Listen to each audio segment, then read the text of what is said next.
여러분 한 주 동안 잘 지내셨나요? 오늘 예배가 끝나고 또 이제 고향으로 이제 이동하시는 분들이 계시죠? 네, 오가는 그 발걸음이 꼭 안전하고 물론 이제 운전이 행복하진 않겠지만 그래도 최대한 좀 덜 막혔으면 한다라는 생각이 드네요. 여러분 오늘 우리가 함께 나눌 그 본문은 하나님의 정말 위대한 사랑과 초대를 이야기하고 있는 본문입니다.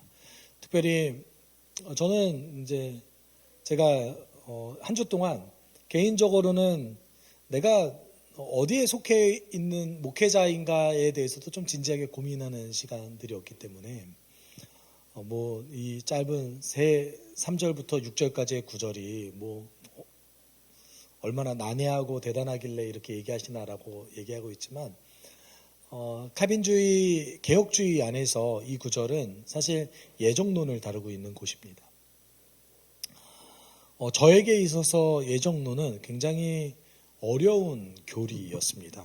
그래서 제가 한 주 동안 굉장히 그 정직한 마음으로 어떻게 이 예정을 풀어야 될까? 이것을 하나님의 사랑 안에서 어떻게 이야기해야 될까라는 고민을 많이 하면서 기도하면서 준비했던 본문들입니다. 그래서 함께 나눌 때에 여러분 가운데에 하나님의 그 위대한 초대, 하나님의 사랑의 방식이 납득되어지고 이해되어지는 그리고 하나님을 찬양할 수밖에 없게 되어지는 그런 시간들이었으면 좋겠다라는 생각을 하게 됐습니다.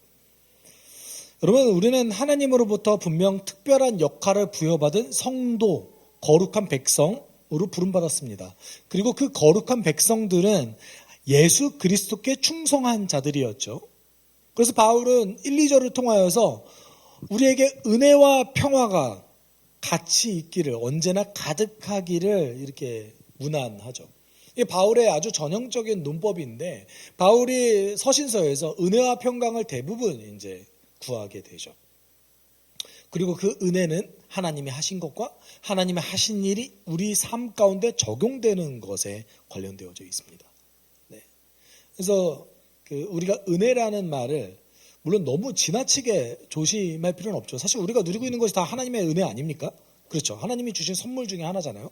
그리고 하나님이 하신 일의 결과로서 우리가 적용되어지는 것이죠. 그렇지만 그 은혜라는 말을 너무 지나치게 내가 가지고 있는 욕망의 성취라든지 나의 감정의 어떤 카타르시스가 느껴지는 것에 치중하지 않았으면 좋겠다라는 바람을 제가 지난주에 함께 나눴던 것 같아요.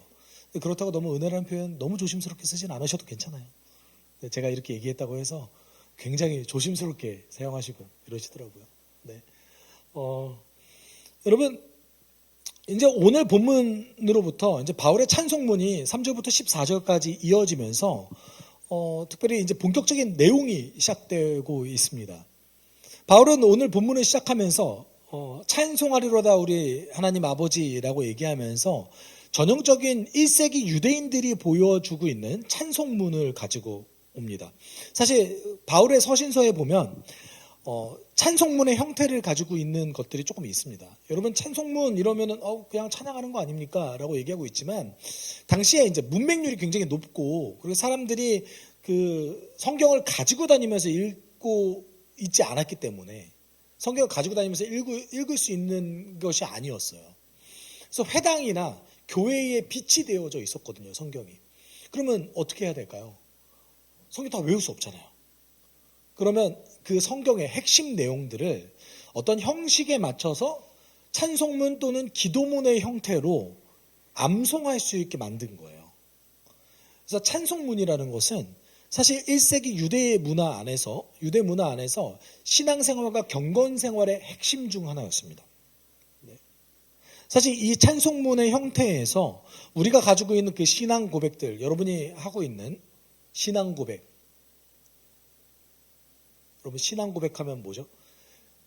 사도신경이죠. 그렇죠? 신앙 고백이 우리가 알고 있는 신앙 고백은 사도신경이지만 사실 신앙 고백이 4개가 있습니다.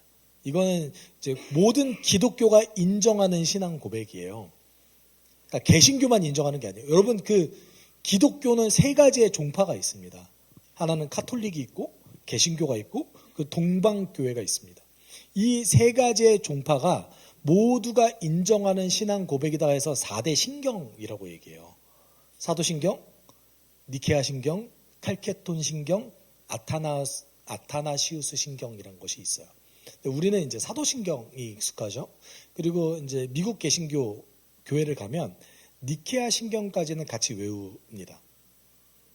네, 근데 우리가 이제 니케아 신경과 칼케톤 신경이 좀 굉장히 좀 비슷하기 때문에 보통은 니케아 신경으로 대체를 하고요. 아타나시우스 신경을 외우는 데는 저는 이제 보지는 못했으나 동방교회에서는 현재 이제 외우고 있는 것으로 알고 있습니다. 여러분 동방교회 예배 물론 들어보신 적 없으시겠지만 한 예배가 한 2시간 정도 하고요. 그리고 이제 그 한 2000년 1500년 전, 1600년 전에 있었던 그 예배의 형태를 지금까지 유지하고 있어요. 네. 아타나시우스라는 그 사람이 동방교회의 교부였거든요. 그래서 동방교회도 굉장히 깊은 전통을 가지고 있는 교회입니다. 다만 우리가 봤을 때 저게 예배가 왜 저러지? 라는 생각이 들 수는 있어요. 막 향 피우고 막 그러거든요. 뭐지? 이런 생각이 들 수는 있습니다. 어쨌든 이 신앙 고백 형태는 우리가 암송할 수 있게 된 거 아닙니까? 우리가 믿는 것이 무엇인지에 대한 암송인 거죠. 그렇죠? 이것이 찬송문의 형태에서 유래된 것은 사실입니다. 그래서 유대인들은 지금도 찬송문을 가지고 있어요. 네, 그래서 예배 드릴 때, 식사할 때. 네. 그럼 이 찬송문 여러분 어디 전통에서 왔을까요? 시편 전통에서 왔어요. 그래서 시편은요, 그 유대인들에게 기도문이자 찬양이었어요. 시편을 항상 들고 다니면서 외웠죠. 여러분 그 유대인 성경과 기독교 성경, 그 개신교 성경이 다른 거 아시죠? 순서가. 우리는 딱 중간 딱 피면 뭐가 나오죠? 폈는데 뭐가 나오려나? 시편이 딱 나오네요. 왜 시편이 중간에 있을까요? 여러분 그렇게 배치한 거예요. 네. 시편이 가장 가운데 배치된 이유는 여러분 시편은 2가지의 핵심 주제가 있습니다. 하나님 하신 일이 무엇인가? 하나님은 누구신가? 그것에 대해서 이야기하고 있기 때문에 그렇습니다. 이것이 다 어떤 것에 기초가 됐어요?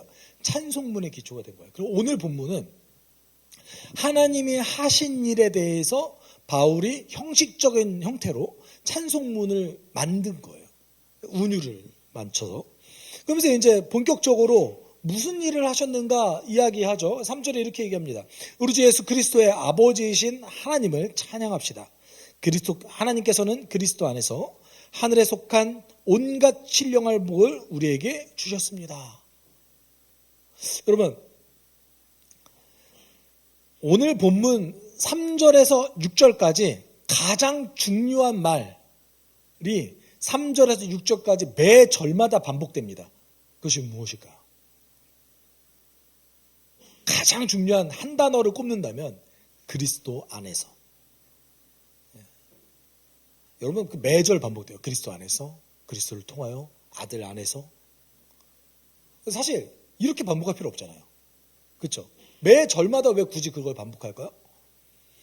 이 오늘 본문의 찬양의 핵심, 우리가 찬송 돌려야 될 것에 대한 핵심이 뭐라는 거예요? 하나님께서 예수 그리스도를 통하여 우리를 위해 행하셨던 그 일, 그것을 일단 가장 찬양합니다. 그게 제일 중요해요. 네, 제일 중요합니다. 근데 우리가 이제 이 얘기를 함께 나눠야 될 텐데, 하늘에 속한 온갖 신령한 복. 이러면 뭔가 여러분, 어떤 것 같으세요? 보통 우리가 많은 그리스도인들이 하늘에 속한 온갖 신령한 복이라고 얘기했을 때 뭔가 비물질적이고, 그렇죠? 비물질적이고 세상과는 완전히 반대돼서 받을 수 있는 어떤 복이라고 생각이 들어지죠. 그렇죠. 또 한 가지는 이렇게 생각할 수도 있지 않겠습니까? 온갖 신령한 복 이러면 여러분 어떤 생각이 드세요? 내가 뭔가 기도하다 받아야겠구나. 그런 느낌 안 드세요? 그래서 신령한 것. 이게 사실은 이 신령한이라는 단어가 원래는 거룩한이라는 뜻이거든요. 구별됐다, 거룩했다라는 뜻인데, 또는 영적이다 이런 뜻이에요. 근데 이게 이제 한글 성경으로 신령어로 번역하니까 무속 종교랑 살짝 결합이 돼가지고 뭔가 이렇게 뭐 받아야 될 것 같은데 이런 느낌이 든다는 거예요. 그래서 여러분 잘 생각해보세요. 거룩한이라는 단어 또는 spiritual, 영적인이라는 단어를 바울이 사용했을 때는 반드시 어떤 것과 연결되냐면 성령과 연결됩니다. 성령. 하늘에 속했다라는 거예요. 그러면 하나님의 편에서 성령을 통해 우리에게 주시는 그 복이라는 뜻인 거죠. 그럼 뭐와 관련되어 있을 것 같으세요? 무조건 그리스도와 관련되어져 있습니다. 그래서 오늘 제가 본문 중에 제일 중요한 게 뭐라고 그랬어요? 그리스도 안에서. 하늘에 속한 신령한 복. 여러분 이거는 성령을 통해서 우리에게 주어주시는 그리스도 중심적인 어떤 것이에요. 근데 사실 이게 복을 주다, 여러분 복 주다. 시편에 정말 많이 등장하고 있죠. 그래서 시편 1편 제일 처음에 등장하지 않습니까? 복 있는 자는. 이 복이라는 단어는 사실 행복하다라는 단어로도 연결될 수 있거든요. 그렇게 번역해도 괜찮아요. 그래서 만약에 시편 번역을 할 때 1편 딱 행복한 자는 악인의 꾀를 쫓지 아니하고 이렇게 번역해도 괜찮습니다. 다만 여러분 그리스 로마의 문화에서 복을 주다라는 이 단어도 일반적으로 사용됐을 거 아니에요. 그때는 어떻게 사용됐냐면 다른 사람들을 향한 칭찬, 좋은 행실에 대한 어떤 평판 이런 것을 위해서 사용됐어요. 사람과 사람을 위해서 썼을 때는. 근데 신이 인간에게 이 복을 주다라는 단어를 사용했을 때는 신이 인간을 존중한다라는 단어로 사용됐습니다. 그럼 성경은 어떻게 썼을까요? 복을 주다라는 단어는 하나님께서 그의 백성을 위해서 무언가를 하셨다라는 것을 강조할 때 쓰는 단어입니다. 우리는 사실 뭔가 받는 거라는 어떤 인식을 갖고 있어요. 근데 사실 하나님께서 뭔가를 하신 거죠.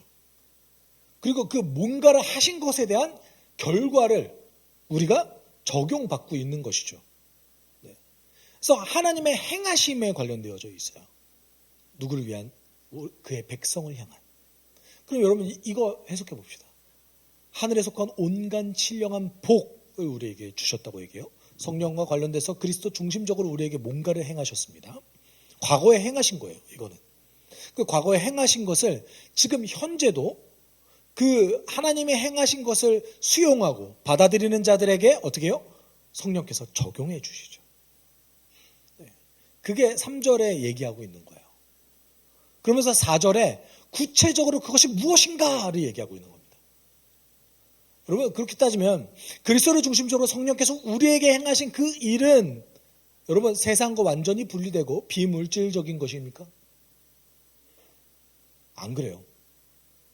안 그래요. 우린 깨진 세상에서 하나님 나라 백성으로 살아가는 자들입니다.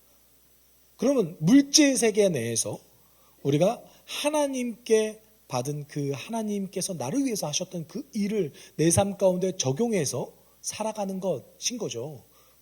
이렇게 이분법적으로 분리하는 게 아닙니다. 하늘에 속한 신령한 복이. 우리는 약간 이분법적으로 분리하잖아요.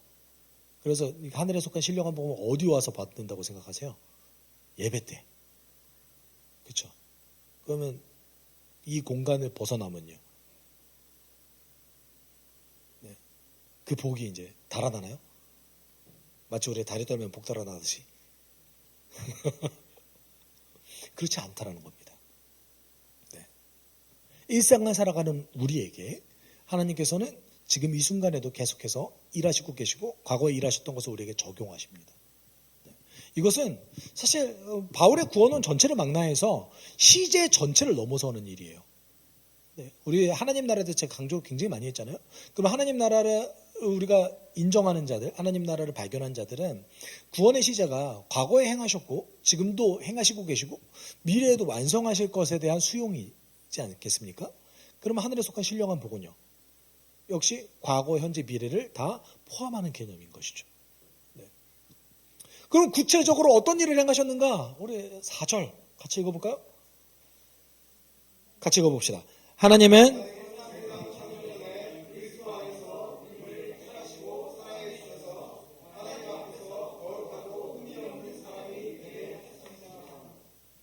여러분, 우리 4절은 이렇게 얘기합니다. 하나님은 세상 창조 전에 그리스도 안에서 우리를 택하시고 사랑해 주셔서 하나님 앞에서 거룩하고 흠이 없는 사람이 되게 하셨습니다 라고 우리에게 이야기합니다. 여러분, 이 한 구절은 성경 전체, 제가 이 한 구절을 해석하기 위해서 이번 주 내내 씨름했습니다. 성경 전체 맥락에서 이 구절을 어떻게 봐야 되는가, 에베소서 전체 맥락에서 이 구절을 어떻게 봐야 되는가에 대한 고민을 굉장히 많이 했던 시간들이었습니다.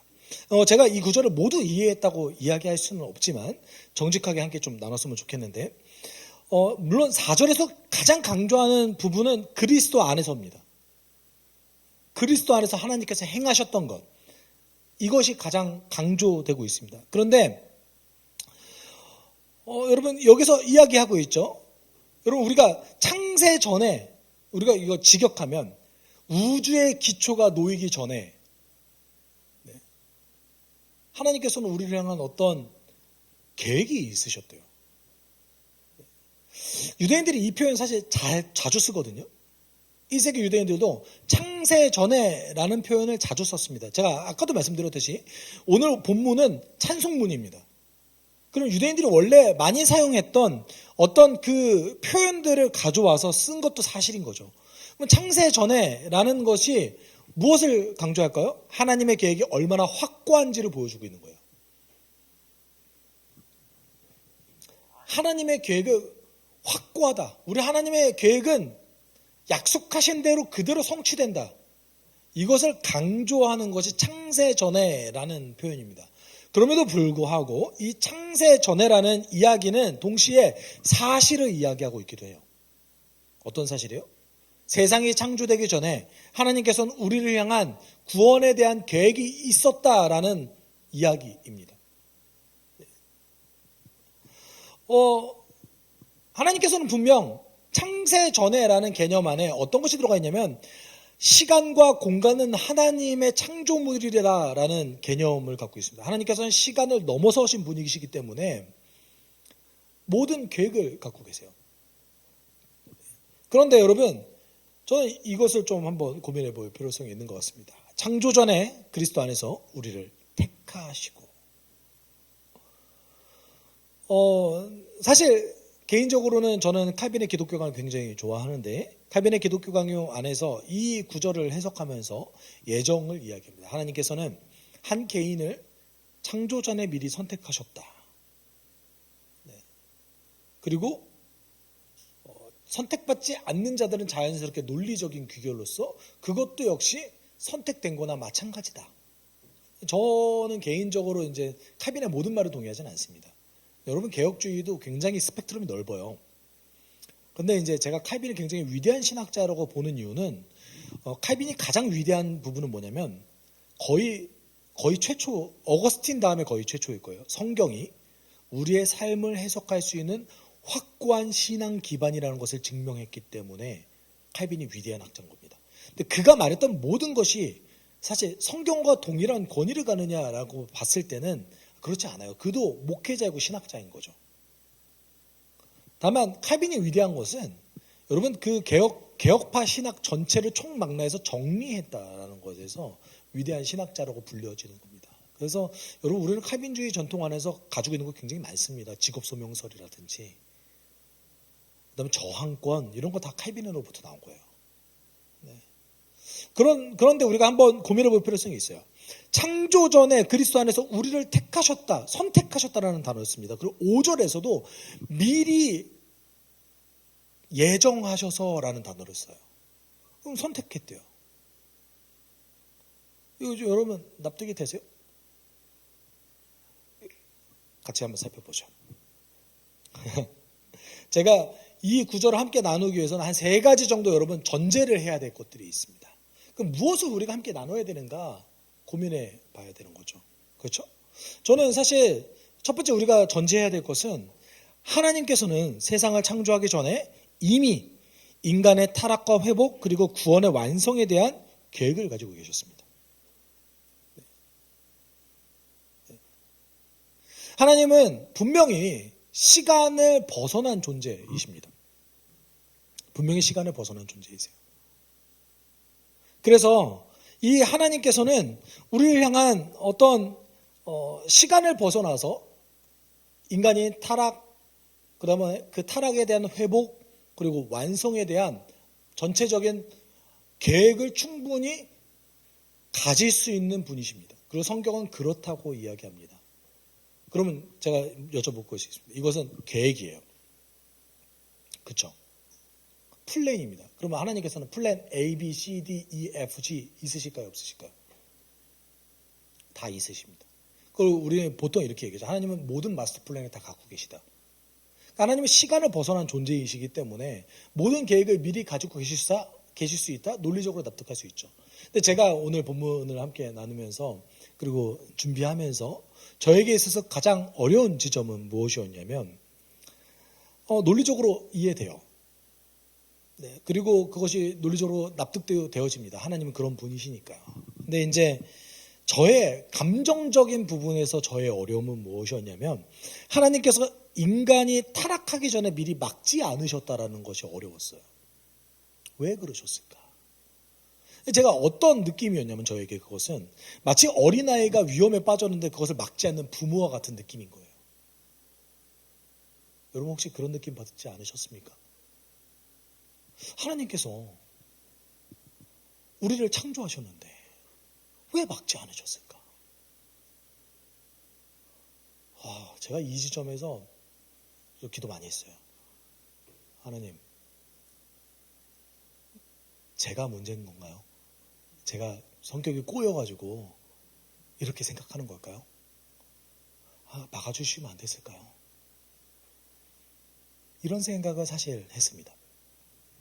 근데 성경을 유심히 살펴본다면 하나님께서는 인간이 처음 만들어졌을 때부터 하나님은 우리를 아이로 대하지 않으셨습니다. 우리는 이걸 좀 기억해야 돼요. 그렇죠? 타락한 다음에 하나님이 우리를 아이로 대하신 거지, 인간에게 죄가 들어오기 전에 하나님은 우리를 분명 존중해 주셨고 그리고 하나님의 형상을 닮아 이 땅 가운데 하나님을 대신해서 세상을 관리하고 경영할 존재로서 우리를 부르셨습니다. 창세기 1장 26절부터 하나님께서는 우리를 어떻게 하셨어요? 하나님을 대리한 존재로서 세상에서 기능할 수 있는 존재로 존중해 주셨어요. 네. 저는 개인적으로 하나님께서는 타락을 막지 않으셨지만 동시에 인간 타락의 모든 결과를 하나님께서 스스로 짊어지고 계셨습니다. 그리고 또 한 가지, 심지어는 내가 그거 했다, 너희도 반드시 받아들여야 돼 라고 강요하지 않으시고 기다리고 계신다는 것이죠. 제가 이런 의미에서 어떤 생각이 했냐면 계속해서 기다리고 계시는 그 하나님의 어떤, 때로는 전 이렇게 받아들여졌거든요. 굉장히 지독할 정도로 일방적인 사랑 방식을 갖고 계시다. 아니 어떻게 그 정도까지 기다리시지? 네. 여러분, 우리 정직하게 인정해야 돼요. 어떤 걸 인정해야 될까요? 우리 마음이 깨어져서 하나님의 사랑 방식을 감정적으로 납득하지 못하는 것뿐인 거지 하나님의 사랑 방식이 잘못된 게 아니에요. 우리가 깨어져서 그거를 감정적으로 납득하지 못하고 받아들이지 못하는 거예요. 문제를 야기하고, 그렇잖아요. 인간 스스로가 문제를 야기하고 하나님을 떠났음에도 불구하고 하나님, 우리 떠난 거 왜 막지 않으셨어요? 라고 얘기하는 거잖아요. 근데 하나님의 해결 방식은 오로지 당신의 성품에 기대어서 해결하시는 거예요. 강요하지 않으시고 기다리시고,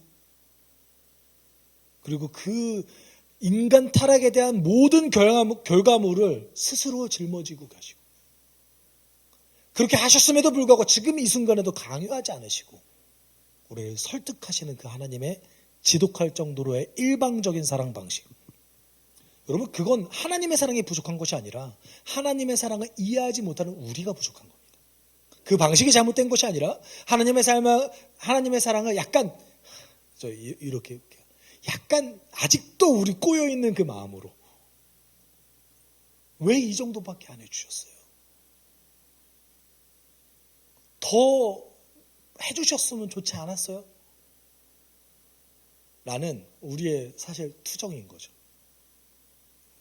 저는 정직하게 인정할 수밖에 없었습니다.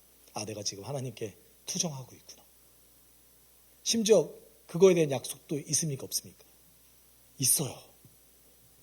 시간이 걸리는 거지 있어요. 어떤 게 있어요? 완성에 대한 약속이 있잖아요. 너희를 내가 그 문제를 지금 이 순간에도 회복해줬지만 그 자체로도 놓지 않겠다. 내가 완전히 완성시킬 것이다라는 플랜도 갖고 계십니다. 우리는 이 전제를 갖고 있어야 돼요. 하나님은 그 모든 계획을 갖고 계시다. 그리고 두 번째는 여러분 우리가 이걸 인정해야 되는데 두 번째 전제점은 무엇이냐면 하나님께서는 그리스도를 통해 구원 계획을 성취하셨습니다. 여기까지는 대부분 모든 사람들이 인정합니다. 그리고 또 한 가지 그 놀라운 계획에 누가 선택됐습니까? 우리가 선택되어졌습니다. 여러분 각 개인은 이 우리 안에 속한 사람들입니다. 근데 동시에 여러분 잘 생각해 보십시오. 이 4절은요. 창세전에 우리를 선택하사라는 이 4절은요. 한 개인의 어떤 영혼 구원에 대한 것을 이야기하기 위한 목적이 아닙니다. 그렇죠? 하나님의 우주적인 회복 계획 안에 교회를 부르셨다는 이야기예요. 하나님의 그 우주적인 계획 안에 하나님 나라 백성이 살아갈 그 공동체에 대한 예정, 계획이 미리 있었다라는 이야기예요. 그럼 여러분, 물론 그 각 개인은 그 안에 속해져 있습니다. 근데 그 각 개인은 어디로 부름받았습니까? 그리스도의 몸으로 부름받았습니다. 저는 반드시 그리스도의 예정, 그리스도를 통한 하나님의 그 예정 교리는 이 하나님의 우주적인 계획 안에 교회의 역할로서 받아들여져야 된다고 생각합니다. 우리는 착각하는 게 어떤 착각이에요? 하나님이 각 개인에 대한 어떤 그 구원에 대해서 이야기하는 본문이라고 착각하는 거예요. 여러분 그게 우리가 작은 단위로서 소속되어 있는 건 사실이죠. 그런데 역할을 강조하잖아요. 어떤 역할이에요? 그리스도의 몸으로서의 역할을 강조해요. 우리를 부르셨다. 여러분 바울의 부르심에 대한 이야기 그리고 하나님의 미리 아심에 대한 얘기예요. 베드로전서 1장 2절에도 하나님의 미리 아심을 따라 라는 표현이 등장합니다. 그것도 사실 하나님의 예정하심에 대한 내용이 되어져 있거든요. 그래서 어떤 분들은 그것은 하나님의 예지 예정을 얘기한다. 어떤 거냐면 하나님께서는 시간을 벗어난 존재이시기 때문에 우리의 모든 어떤 선택과 결과에 대해서 이미 아시고 그런 사람들을 선택하신 것이다. 라고 결과론적으로 이제 얘기하는데 저는 뭐 굳이 그런 것까지 얘기하고 싶지는 않습니다. 왜냐하면 그 미리 아심만 얘기한 거지 정말 우리의 어떤 행동의 결과를 얘기했다고 보긴 쉽지 않기 때문에 그래요. 그래서 저는 오늘 여러분에게 예정론을 얘기하고 싶은 것이 아닙니다. 오늘 본문 속에서 이야기하는 우리를 창세전에 선택했다라는 단어가 도대체 어떤 것을 뜻하는가? 하나님의 계획 안에 있었다라는 거예요. 세상이 창조되기 전에 우주가 기초가 놓여지기 전에 그리스도를 통해서 메시아 공동체가 형성될 것이다. 그들은 그리스도의 몸으로 부름받았다. 이게 예정되어 있었다라는 거예요. 성경은 이것을 정말 강조하고 있습니다.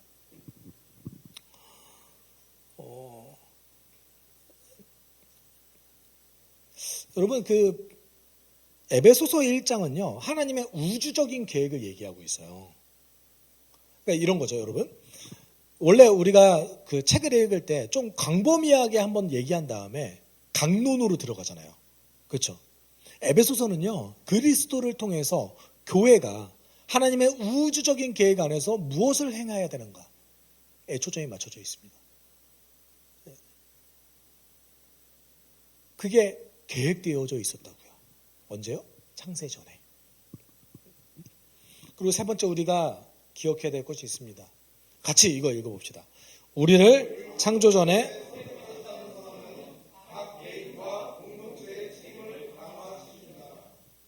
여러분 미리 선택받으면은 아무것도 안 해도 됩니까?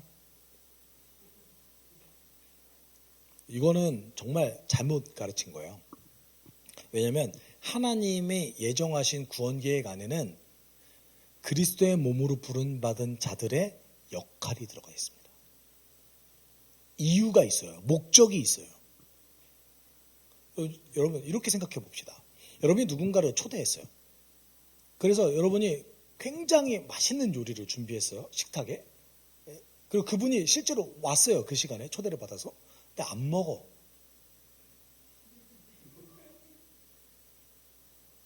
식사 자리입니까? 여러분이 그 초대한 그 식사의 목적이 이루어진 거예요? 아니죠. 아니 왜 안 먹는 거를 허용해요? 교리가? 아니잖아요. 여러분 하나님께서 자격 없는 자를 하나님의 어떤 그 일하심의 일부로서 그리스도의 몸이래잖아요. 자격 없는 자를 그리스도의 몸으로 불렀어요? 그러면 이유가 있고 목적이 있잖아요. 그걸 해야 계획이 성취되는 거죠. 그렇죠? 식사 자리에 불렀는데 안 먹어요. 그럼 우리는 그게 성취된 겁니까? 부른 사람이 기분 나빠지죠. 쟤는 왜 안 먹을까? 나랑 밥 먹기로 했는데 먼저 먹고 온 건가? 되게 이상한 애네.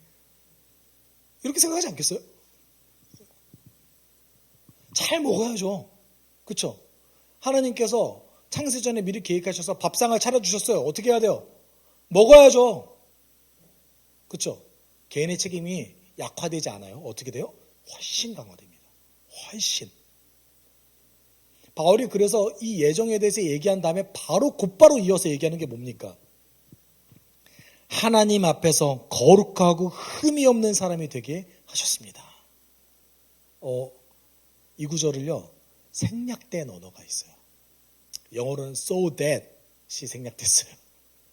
그래서 사실 저 되게 아쉬워요. 이 번역이 좀 아쉬워요. 어떤 번역이 아쉽냐면, 이게 약간 보면은 하나님 예정하셨고 지금 우리가 그 상태가 됐습니다 라고 느껴지잖아요. 그렇죠? 근데 4절에 그 안에 무엇을 위해서가 생략됐어요. 하나님께서 우리를 창세전에 그리스도의 공동체, 그리스도의 몸의 공동체로 부르셨습니다. 그것은 이유가 있습니다. 무엇을 위해서요? 하나님 앞에서 거룩하고 흠이 없는 사람이 되게 하시려고 그것을 위해서 창세전에 계획을 갖고 계셨습니다. 입니다. 역할이 뚜렷합니다. 그렇죠? 하나님 앞에서 거룩하고 흠이 없는 자가 되는 것. 여러분 그럼에도 불구하고 우리는 현재 불완전하고 완전하지 않습니다. 때로는 계속해서 넘어지고 반복되는 우리의 실수가 계속되고 있죠.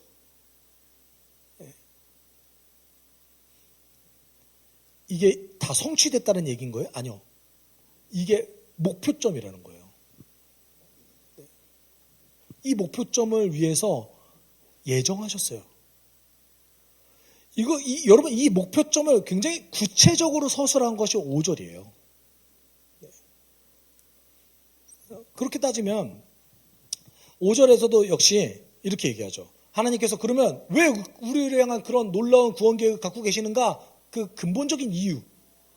그리고 그걸 통해서 우리가 뭐 해야 되는가를 얘기하죠. 5절 같이 읽어볼까요? 하나님은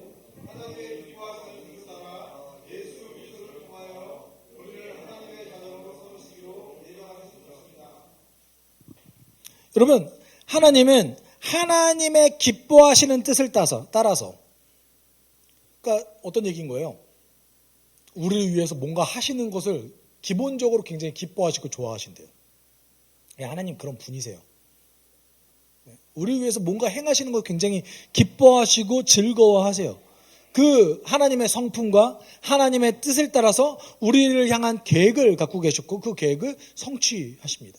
성취하셨고 성취하고 계시고 성취하실 것입니다. 그런데 그 계획이 뭐래요? 우리를 뭐로? 하나님의 자녀로.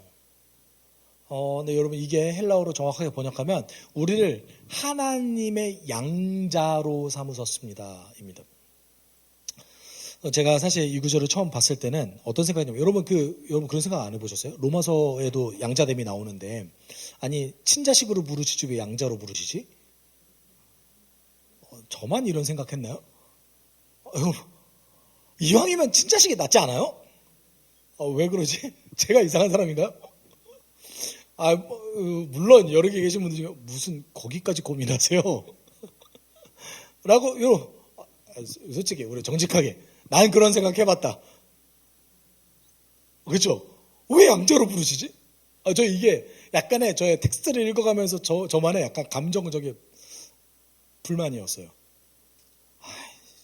또 남 취급하시네. 여러분 그런 의미가 아니에요. 그런 의미가 아니에요. 어떤 의미냐면 여러분 잘 생각해 보세요. 과거에 조선시대에도 있었고 우리나라 요새는 없는데 과거에도 있었어요. 양자 왜 드려요? 그렇죠. 상속자로 삼으려고 드리잖아요. 특히 한국 땅에서는 제사 드릴 사람, 그렇죠. 딸을 상속자로 삼으면 되지. 굳이 양자로 드려가지고.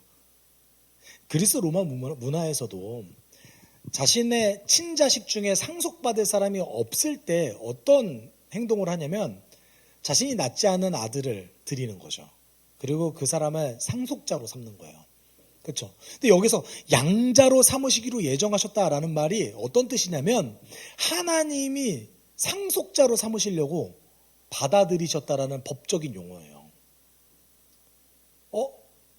그러면 단지 그냥 자녀 이게 아니라 어떤 거예요? 우리가 잃어버렸던 상속자의 지위를 다시 찾게 해주신다라는 뜻인 거예요. 여러분 뭐 받으신 거 있으세요? 네. 뭐 받으셨으면 좋겠어요?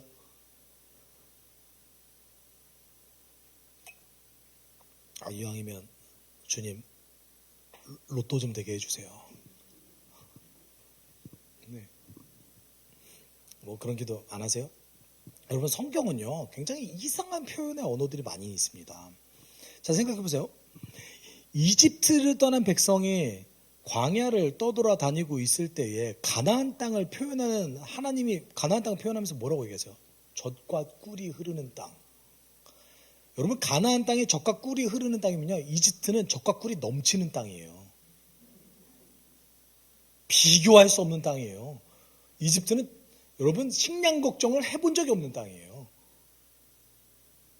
가나안은요 비 잘못 오면은 바로 흉년이에요. 그렇죠? 되게 이상한 표현이에요 이거. 이 표현은 그 땅이 풍요롭다라를 표현하는 표현이 아닙니다. 그 땅이 하나님과 함께하기 때문에 풍요롭다라는 뜻이에요. 성경이 이런 용어를 많이 쓴다라는 거예요. 그렇죠? 그러면 양자됨, 우리가 다시 잃어버렸던 지위를 다시 찾아서 상속자가 되었습니다 라는 표현에는 뭘 내포하고 있냐면 1장이 그걸 전체적으로 설명하고 있는데 여러분 우리가 어떤 지위를 원래 가지고 있었습니까? 같이 읽어보죠. 하나님이 말씀하시기를 우리가 우리의 형상을 따라서 우리의 모양대로 사람을 만들자.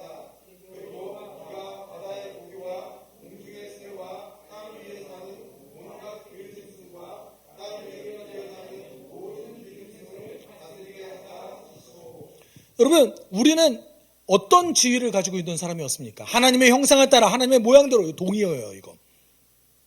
하나님의 형상을 따라 유일하게 하나님이 만드신 모든 피조물 중에서 하나님과 인격적인 관계를 맺을 수 있는 존재로 창조되었고 하나님을 대신해 이 땅을 경영하고 이 땅을 다스리는 존재로 만들어졌어요. 감히 인간이 피조 세계를 다스릴 수 있는 존재로 창조되었습니다.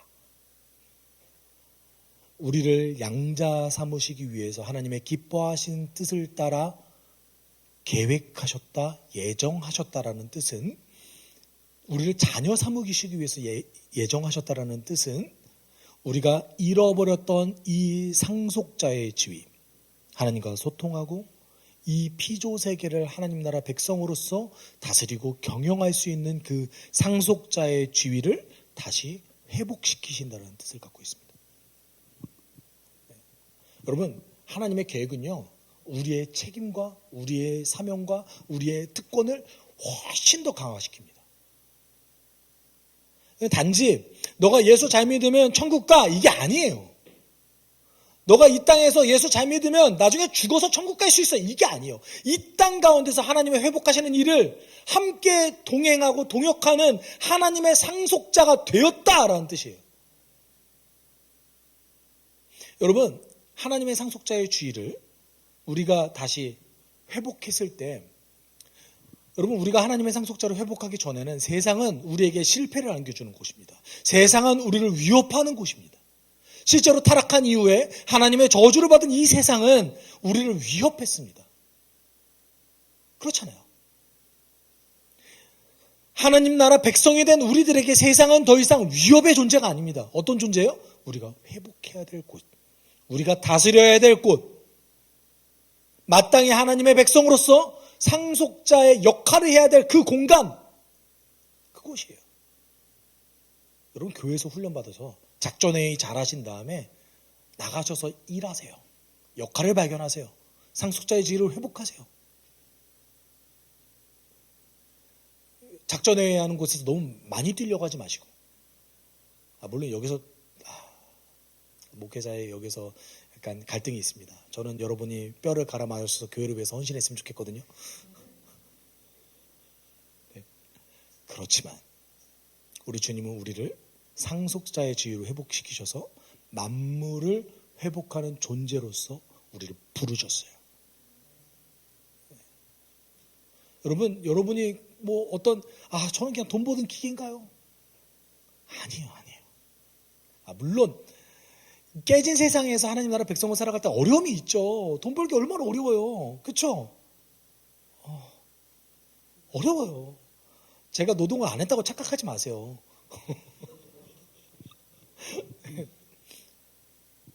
어렵죠. 네.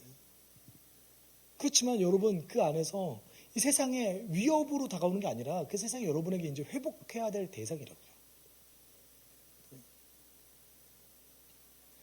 세상을 바라보는 눈이 달라지는 거예요. 여러분, 에베소서 1장에서 그것을 우리에게 이렇게 선명하게 이야기합니다. 같이 읽어봅시다. 하나님께서는 만물을 그리스도의 발 아래 굴복시키시고 그분을 만물 위에 교회의 머리로 삼으셨습니다.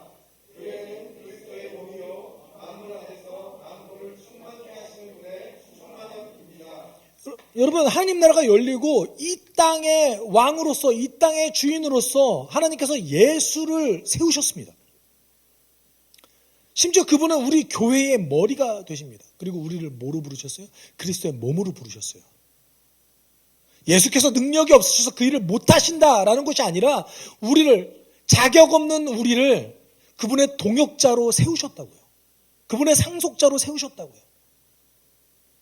만물 안에서 만물을 충만케 하는 하나님의 충만함을 드러낼 수 있는 존재로 우리를 세우셨다고요. 여러분, 이건 특권이에요.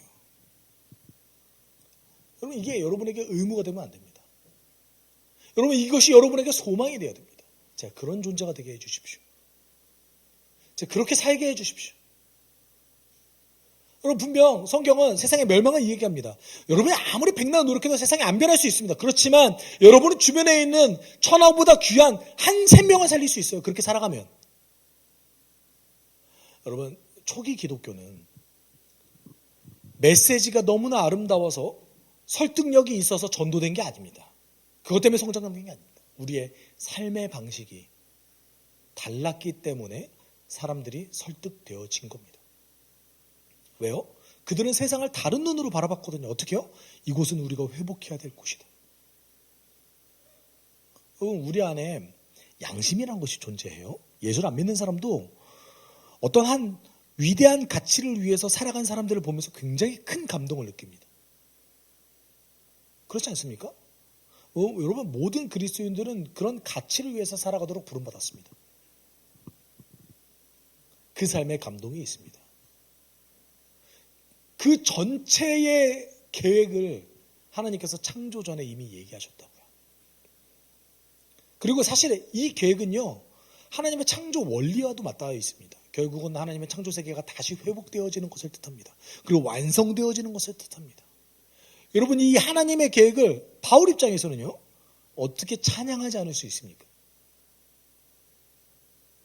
어떻게 그 계획을 우리가 영광 돌리지 않을 수 있겠습니까? 그렇죠. 6절에 그래서 이렇게 선언하죠. 그래서 하나님의 사랑하신 아들 안에서 우리에게 거저 주신 하나님의 영광스러운 은혜를 찬미하게 하셨습니다. 여러분, 우리가 하나님의 계획을 인정하고 하나님의 정말 지독할 정도로 일방적인, 그리고 우리를 지금도 설득하시고 기다려주시는 그 하나님의 놀라운 그 사랑 방식을 깨달아 알아나갈 때 우리는 우리의 사명을 알아나갈 수 있습니다. 하나님, 오늘도 우리를 기다리십니다. 내가 너를 나의 상속자로 불렀다. 내가 너를 이 땅 가운데서 나를 대리해서 나의 충만함을 드러낼 존재로 너희들을 불렀다. 이렇게 이야기하고 계십니다. 우리가 그 하나님을 어떻게 찬양하지 않을 수 있습니까? 우리가 그 안에서, 여러분, 우리가 어떻게 역할을 발견하기 위해서 노력하지 않을 수 있습니까? 여러분, 이것은 여러분의 인생의 소망과 꿈이 되어야 됩니다. 우리 같이 찬양했으면 좋겠습니다. 깨어진 세상을 끌어안고 나와 우리의 몫을 감당하며 이 땅의 완성을 소망하는 그 우리의 삶, 여러분, 그 삶을 살아가길 소망합니다. 회복하는 그 일에 함께 동역할 때 우리의 기쁨은 배가 됩니다. 우리 함께 고백합시다. 깨어진 세상을 끌어안고 깨어진 세상을 끌어안고 나와 우리의 몫을 감당하며 주님의 완전한 하나님 나라 기다리며 사모합니다. 깨어진 세상, 깨어진 세상 회복하시 우리 주님 일하십니다. 내 사랑하는 주 일하시니 소망하는 예배 우리의 애씀 주여 받으소서. 우리 다시 고백할까요? 깨어진 세상을 끌어안고 깨어진 세상을 끌어안고 나와 우리의 몫을 감당 우리 그렇게 살아가도록 예정하셨습니다. 주님의 완전한 하나님 나라 기다리며 사모합니다. 깨어진 세상 회복하시며 세상 회복하시며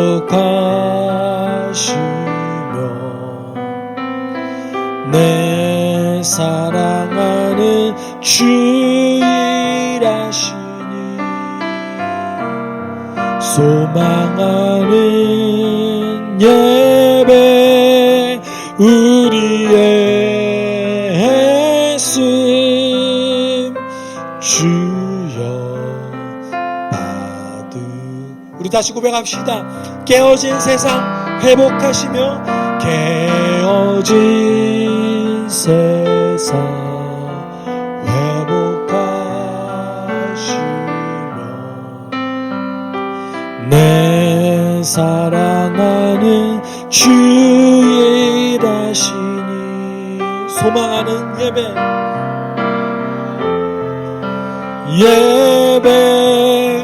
우리의 애씀 주여 받으소서. 우리 함께 기도할 때 하나님의 지금 이 순간에도 우리를 위해서 일하시는 그 놀라운 사랑을 깨달아 알아서 우리의 역할을 발견하고 세상을 회복하는 존재로, 하나님의 충만함을 드러내는 존재로 살아가도록 소망하게 하여 주십시오. 그것이 나의 의무와 짐이 되지 않고 하나님 내 꿈이 되게 하여 주십시오. 나의 소망이 되게 하여 주십시오. 우리 함께 기도하도록 하겠습니다. 사랑 많으신 하나님 아버지, 우리를 불러주심에 감사합니다. 하나님, 창세 전부터 우리를 향한 메시아 공동체의 계획을 세우시고 하나님 지금 이 순간에 우리를 부족한 존재, 자격 없는